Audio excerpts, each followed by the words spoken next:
What's going on, everybody? It's the Daily Fantasy Hitman, looking to break down some LPL action. Now, this is the first video that I've ever done, so bear with me. But we're going to be looking at RNG versus Victory 5 and LNG versus Billy Billy Gaming. Hope I didn't butcher that one. Billy Billy Gaming. And we're going to see what I think about each matchup. And we're going to break it down. We got the lineups here, right? So we got those. And then we're going to be looking at Oracle's Elixir, which has all the LPL stats for every team. And we're going to be looking at things like average game time. We're going to be looking at things like average combined kills per minute. We're going to be looking at things like mid to late game rating, early game rating. And we're going to see what this all means. So first things first, let's look at RNG and V5. RNG coming out with the same exact lineup. Xiaohu in the top lane. Remember, he used to be the mid laner for RNG last split before Cryan came over from E-Star. Wei also came over from E-Star, so that's a little duo right there. Gala joined RNG at the end of last split after they were struggling hard with Betty. Betty ended up leaving, and we have not seen him since, so he must have been pretty bad. Ming is still here, though, so Ming and Xiaohu, Wei and Cryan come from E-Star. Gala kind of the lone wolf. On the other side of the rift, we got Audi, Weiwei, Mole, Y4, PP God. So Y4 is replacing Trigger. We saw Trigger versus Rogue Warriors, but I think that might be more of a situation where Victory 5 is trying to test out, do we want the veteran, who's got a little bit more late game scaling, or do we want to go Trigger, who seems like he kind of likes the hyper carries? Audi in the top lane, now I think that is a big advantage over Xiaohu because Xiaohu has only been playing in the top lane for, let's check it out. Xiaohu's only been playing top lane here for a month and 8 days, okay? Now when you go from mid lane to top lane, that's a big difference. And look at what he's been playing. He played Orianna, 2 games of Gnar, a Lucian. But see, you're noticing a lot of 3 deaths, 3 deaths, 3 deaths, 3 deaths, 3 deaths. You know what I'm saying? 6 deaths. Oh, that's Demacia Cup. But basically, this guy is not what you want in the top lane. He's not a stable top laner, right? Go over to Audi, right? This boy Audi is coming over from none other than Edward Gaming, where he played there for a year.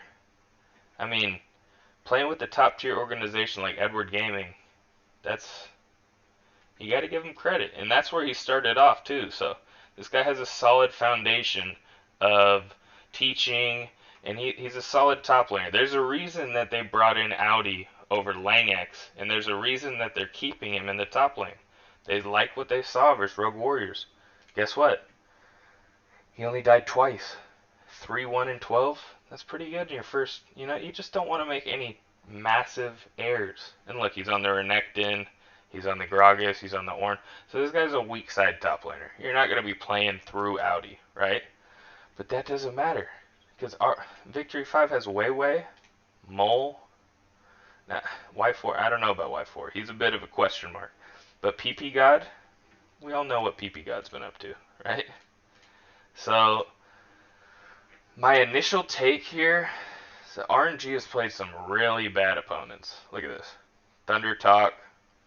We all know about Suning. They've fallen off a bit.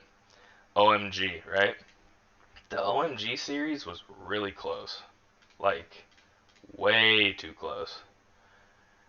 And I think this stat right here is a really good example of what you're going to get from RNG. 48 early game rating, right? So that is roughly 10th in the LPL. Now look at that mid to late game rating. That's first. Okay? So pretty rough early game. But if they get to that mid to late, then they usually scale on you. But here's the thing. Why is that mid to late game rating so good, right? Because it's a bit, what? Like, no way they're the best team in the late game in the whole LPL. You're telling me they're better than FPX, better than WE? I'm not buying it, right? So here's the thing. OMG, worst in the LPL. Thunder Talk, 3rd worst in the LPL. Who was the other team? Suning. Look at Suning's early game rating. Just, come on. the worst. Thunder Talks is the third worst. And then OMG's coming in here. Okay, they got a pretty solid early game rating, right? But look at Victory 5. First in the LPL, 64.7. Who have they been playing? Some pretty good opponents. Look at that. Alright, that's a wash. BLG, they're pretty solid. That's a bit of a suspect series right there. Should not be losing a game to LGD, but you know, things happen, okay? Here is the series right here. Watch this one back. Victory 5. They had a shot, right? They had a shot, and they did all of this usually. All of these wins are usually revolving around early game, right? So they push really hard in the early game. If they lose that, they're fucked. But if they win that, then they're solid, right? So you go back and look at this series. Look at this. 2-3-3. In a 32-minute win over OMG and a 40-minute win over OMG? Why is it taking them 72 minutes to beat the supposedly the worst team in the LPL? Bit suspect, right? So my take on this series is that V5 is going to dominate RNG throughout the early game, and we're going to see RNG lose their first series of the year, where we're going to see V5 go 4-1, and they'll probably be sitting in like second or third place. So, yeah, I got V5 in that first one. Let's look at the second one, though. Second matchup, we got BLG going up against, I have it right here, BLG versus LNG.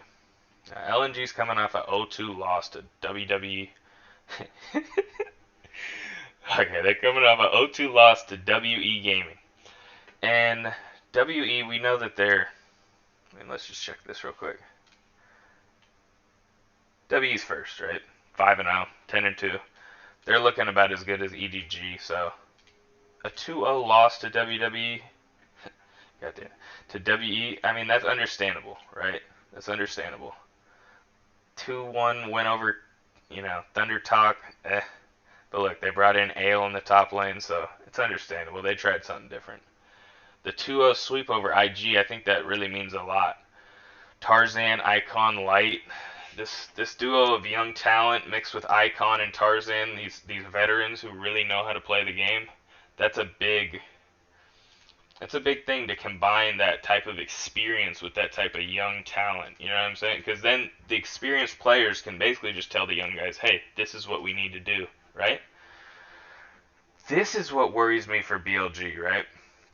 BLG has the talent, right? They got Meteor. People love Meteor. They got Aiming. Aiming's coming over from the LCK. That dude was a straight carry, right? But Mark is coming over from LGD. He's got a lot of suspect engages, but when he's really good, he's really good. Now Zika, I don't really know what to think of this guy because I don't know. He's played. See, that's solid teams right there, right? But look at the match history. That's insanely good right there. But, look at this in the loss. 2-4-8, 3-3-2, 3-1-12, 1-3-4, 3, a lot of suspect performances from the guy. But when he pops off, right? So, what I think is going to happen here, BLG, right? When I watched their last series versus Rare Atom, it seemed like they're playing on a seesaw, right? So, at the start of the game, boom, they go up 2k gold. Then, 10 minutes later, you'd think they'd be now up 10k. Now it's even. Now they win a team fight, they're back up. Lose a team fight, they're even. They kept just going back and forth. And that's not what you want to see versus a team like LNG, who's coming in here. And look at this. Average combined kills per minute, right? So that's the bloody teams. They don't really know what they're doing. They're just kind of trying to fight. Once they win the fight, then they go take an objective. Why do they do that? They don't have clear vision control. They don't know how to set it up except for win that fight. Sometimes they force that team fight, gets them into some trouble, right? Look at this. 0.64, the lowest in the LPL, LNG. What does that mean? That means this team does not force fights because they understand objective control can win you the game without even taking a single team fight. Say if you pick the composition, right? What does that end up coming out to, right? Mid to late game rating right here, 6th in the LPL, right? Compare that to BLG. They're 6th worst in the LPL, right? So why is that, right? I think because this team is more spread apart, right? More kind of it's a lot of random pieces put together, and they're learning on the fly, right? Aiming has never played with Mark. Zika has never played with any of these guys. None of these guys have ever played a full split with each other, right? So that's going to cause a lot of, I'm going in, oh, I don't have mana, I thought I told, stuff like that, right?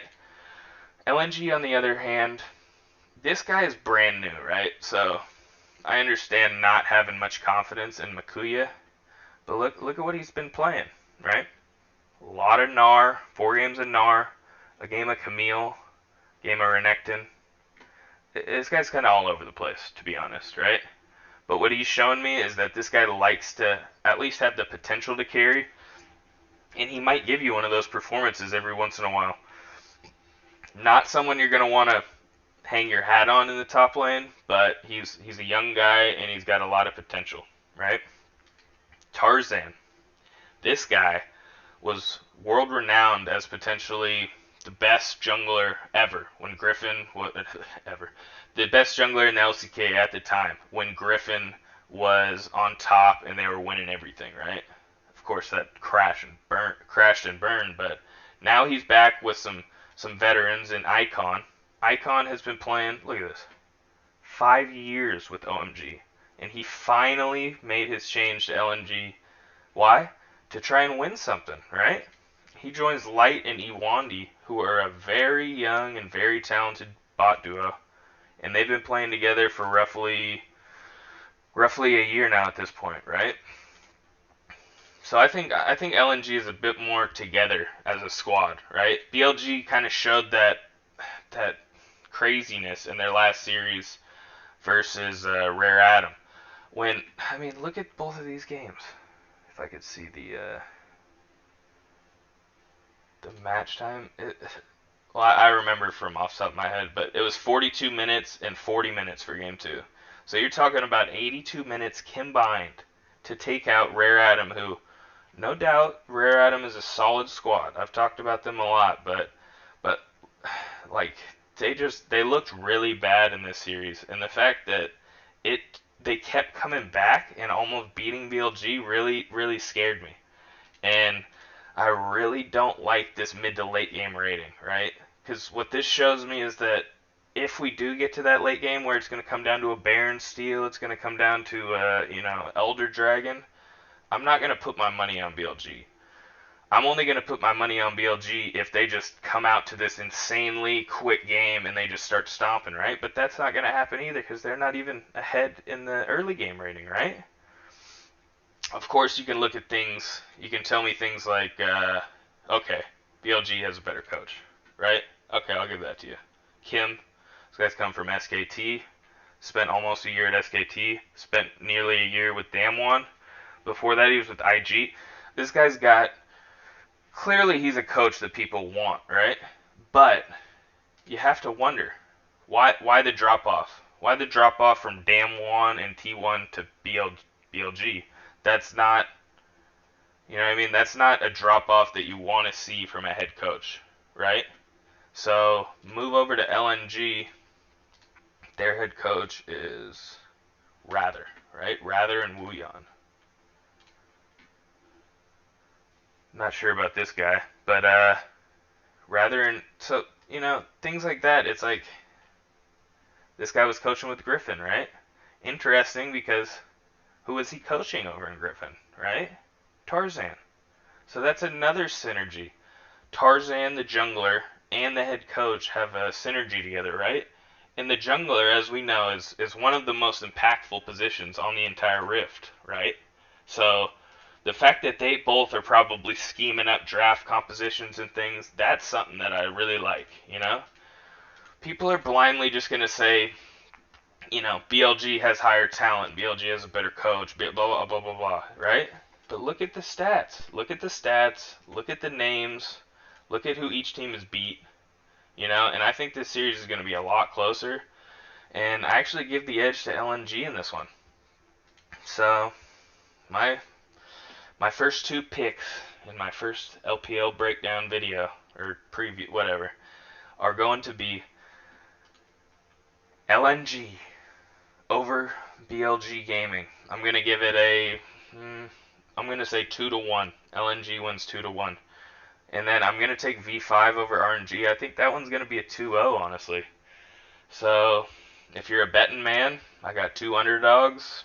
Maybe you do a little parlay with them. I'm not going to tell you what to do. But yeah, those are my picks, and let's see what you think.